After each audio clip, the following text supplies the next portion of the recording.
Assalamu alaikum wa rahmatullahi ta'ala wa barakatu. Al'umma muna muku fatan alkhairi da fatan kuna lafiya. Alhamdulillahi yau ma mun ƙara zuwa muku da sirri na samun haihuwa wanda yake sadidan insha Allah ta'ala. Wannan sirri da kuke gani ana aiki da shi wato akan neman haihuwa mace ko namiji. Yadda ake sirrin ana rubuta shi wato ƙafa 7. Idan an rubuta shi za a samu ruwan rijiya wacce take mai zurfi sosai, wacce ba a ganin can ƙasanta, to ruwanta ake so da shi za a wanke.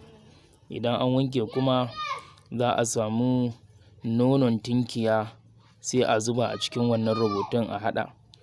To idan an haɗa insha Allahu sai a sha. Ana sha sai a karanta la ilaha illallahu ƙafa 313. La ilaha illallahu 313. To bayan kamar awa 3 ko 4 ko zuwa awa 5 to sai a sadu da iyali.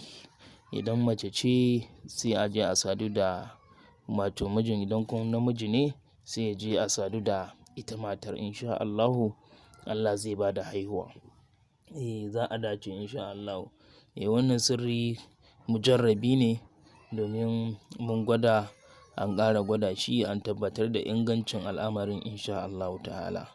Kuma alhamdulillahi muna yin godiya ga Allah subhanahu wa ta'ala da yake ba mu dama muke kawo muku waɗannan sirrika insha Allah, wanda za a ƙaru da kuma waɗanda suke da buƙatar wasu sirrika ko kuma wasu ayyuka ko wani aiki akan harkokinsu ko akan lamura, to insha Allahu ga lambar waya nan za ku iya tuntuɓar mu insha Allahu za mu ba da kulawa a duk inda kuke.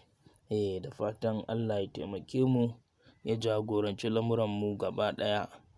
Ga masu neman ƙarin bayani ko fatawa akan wani al'amari ko bincike akan abin da ya shafi lamari ko aure ko wasu abubuwa makamantansu, to insha Allahu za ku iya tuntuɓar mu a wannan lamba tamu wanda muka sa a farkon wannan bidiyo.